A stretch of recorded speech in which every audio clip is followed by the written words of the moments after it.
مثيلها موجود في البخاري وغيره وسنن أبي داود، كل المصادر موجود، كل المصادر.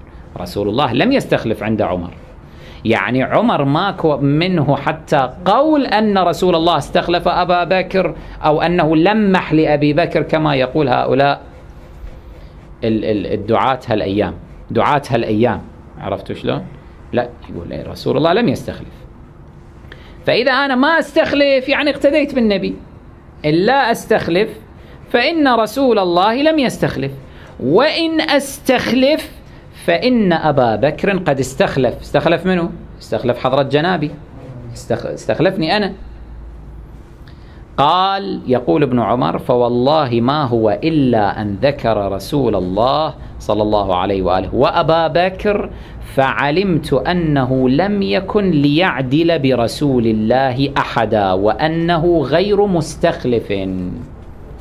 خلص، يقول ما دام ذكر رسول الله وأبا بكر إذن ماذا؟ راح طبعا يتبع النبي وسيرة النبي، فما راح يستخلف. ولكن عجيب أنه ضرب بوري، استخلف 6 بدلا من 1، يعني سواها هم استخلاف وهم مو استخلاف، يعني هم أنا أريد أستخلف وهم ما أريد أستخلف. ال6 هؤلاء لازم يختارون من أنفسهم، ورتبها ال6 بطريقة بحيث في كل نتائج التصفيات ما يطلع علي بن أبي طالب، في كل النتائج طالع برا، فمرتاح هو على أساس يعني أنه عادل ومنصف. يعني شايف شلون؟ هالشكل. حركات انقلابية، حركات انقلابية. لازم هذول الآن اللي يحكمون مصر يتعلمون من عمر هالشغلات.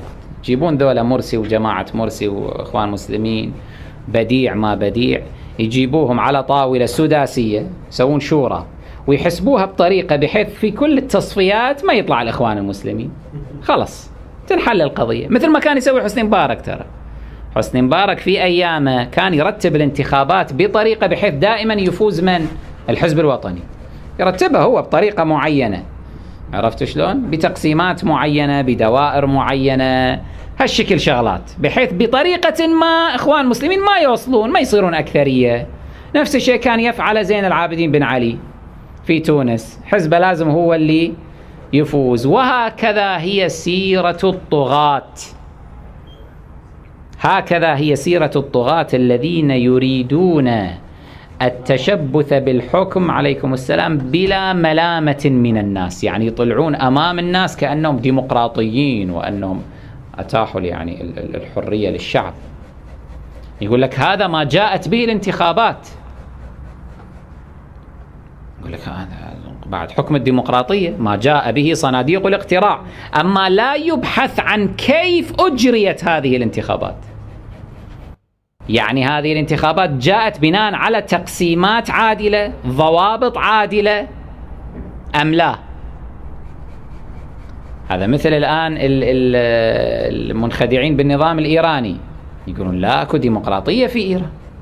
شلون في ديمقراطية في إيران؟ أنه شوفوا المرشد، أنتم تقولون هذه ديكتاتورية، شنو هذا مرشد الولي الفقيه دائما يحكم بيد الأمر والنهي؟ يقول هذا منتخب من الناس. هذا عجيب، شلون خامنئي متى طلع منتخب من الناس؟ يقولوا إيه، من انتخبه، من عينه في هذا المقام؟ مجلس الخبرقان، مجلس الخبراء. شايف شلون؟ وهذا مجلس الخبراء منتخب من الناس، الناس ينتخبونه.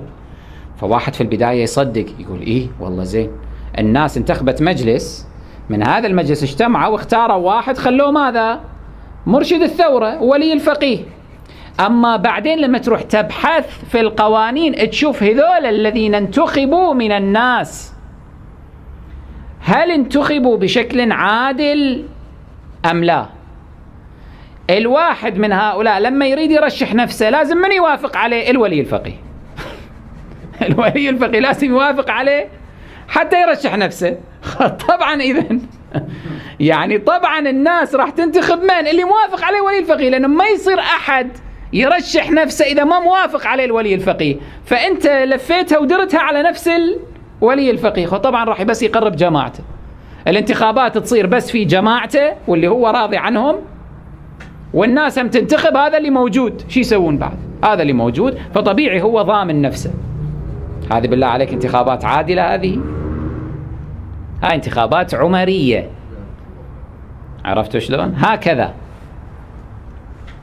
هذا هنا شيء بالشيء يذكر أنه هذا هذول اللي يقولون أنه في إيران ديمقراطية وحرية، أنه واحد إيراني تقابل مع واحد أمريكي، فالأمريكي لام هذا الإيراني وعاتبه، قال له أنتم في إيران ما عندكم حريات، أنتم بلد ديكتاتوري ما في حريات. قال له شلون؟ قال له إحنا عندنا حريات في أمريكا. قال له شلون؟ قال له أنا الآن مثلا أقدر أروح أمام البيت الأبيض، أوقف هناك أمام الباب البيت الأبيض مقر الحكم الأمريكي اللي فيه الرئيس الأمريكي، وأسب أوباما وما يصير لي شيء، أرجع إلى البيت مرتاح، أخلي راسي على المخدة وأنام بشكل طبيعي. الإيراني قال له لا، إحنا عندنا في إيران نفس هاي الحرية. قال له شلون؟ قال له أنا الآن أروح في إيران أمام بيت خامنئي وأسب أوباما ما يصير شيء أيضا. نفس القضية، نفس الحرية لو مو نفس الحرية؟ نفس الحرية. بعد لا تحجون على إيران أنه ما في ديمقراطية، ديروا بالكم.